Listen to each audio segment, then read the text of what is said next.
So here we have a pair of Dodge Stealth seats. They came out of a 92 Dodge Stealth that I'm parting out.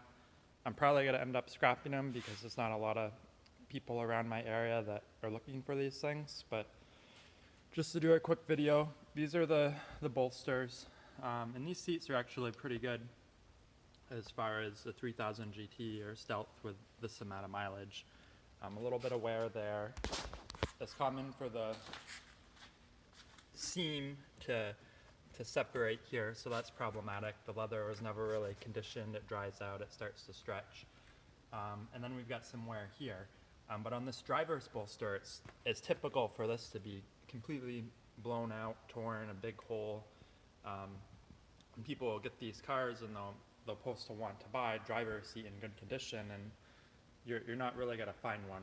The best option is to recover the seats, put new leather on it. Leatherseats.com is who I would recommend after trying some of the other brands like Ridey's and Interior Innovations. This can be a quick fix. This is just black shoe polish, and it's from Ace Hardware. It's Kiwi. And I've had this a long time ago. I used it on another set of seats in my personal car just to fix a few blemishes like this. If it was like on a back or a part where your body's going to be touching the whole time, I probably wouldn't do it here.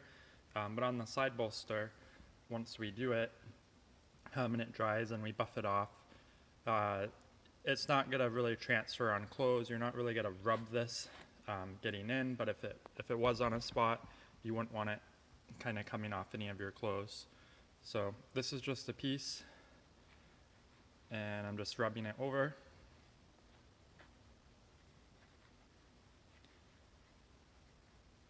You could also kind of wipe a rag in it and then wipe the rag on here.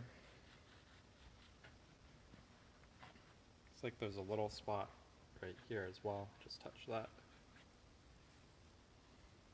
Go over to this side.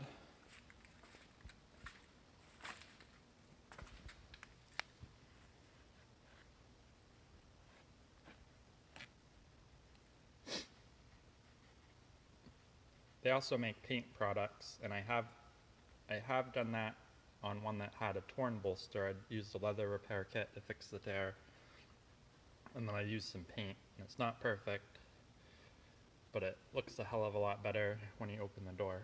And I can show you what that looks like while I let that dry a little.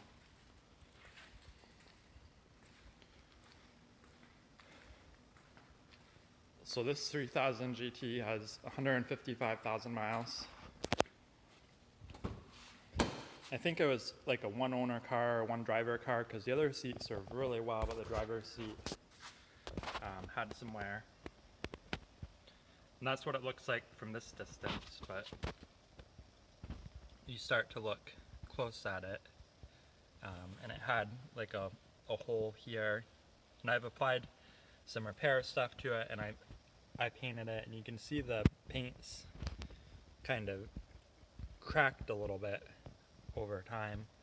I could try giving it another coat, but it makes it look a lot better from this distance. You would never know that there's a problem really with that bolster.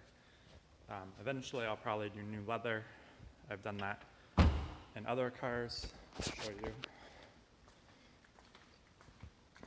This is a 95 Supra TT. This has new leather on it from leatherseats.com. So that's the best way to do it. It's also the most expensive way to do it. So many options. If you have a car you don't want to put a whole lot of money into and you just want it to look a little bit better, a leather repair kit. If there's a hole, if there's just some wear and it's a black car, you can use some shoe polish. Or if it's a different color car, you may have to use some kind of paint. So I'm just gonna buff it.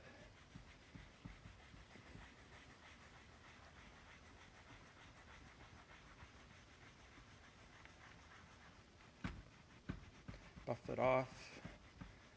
I did this with my first 3000 GT VR4 I owned. Just didn't have a lot of money at the time, and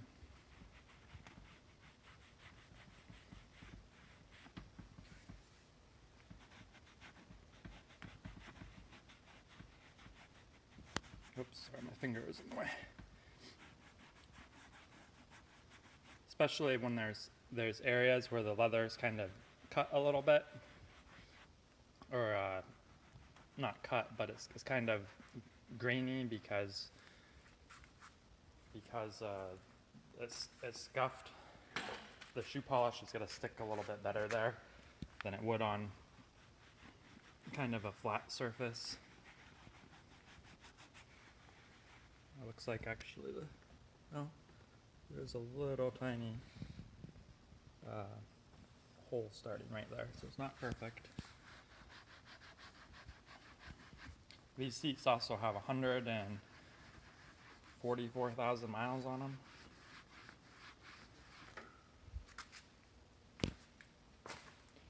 So this is kind of the after. And to me that looks a lot better. They're less noticeable. That whiteness really stands out. I still got some here. I probably should apply a little bit more.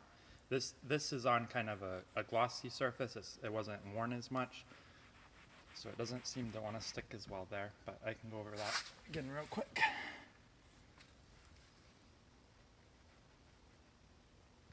I'll push a little bit harder, try to get it down into those cracks.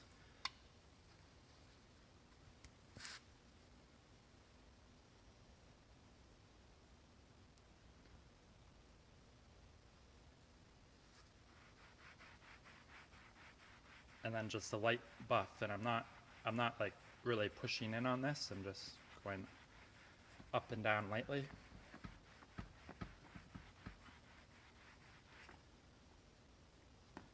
And you can see what it's doing to the towel. And here's kind of a clean spot. And there's not a whole lot of transfer on this, and this is just after applying it. Over time, in a few hours, that's going to dry a little bit more, and before you get in it with your brand new white t-shirt, you could take a white microfiber and just go up and down a little bit, again lightly, make sure nothing is going to transfer, and that'll do a good job hiding those areas. There's no substitute for a full leather replacement, but if it makes it go from like a 7 to a 9 just for a $3 or $4 thing of shoe polish, that's a win in my book.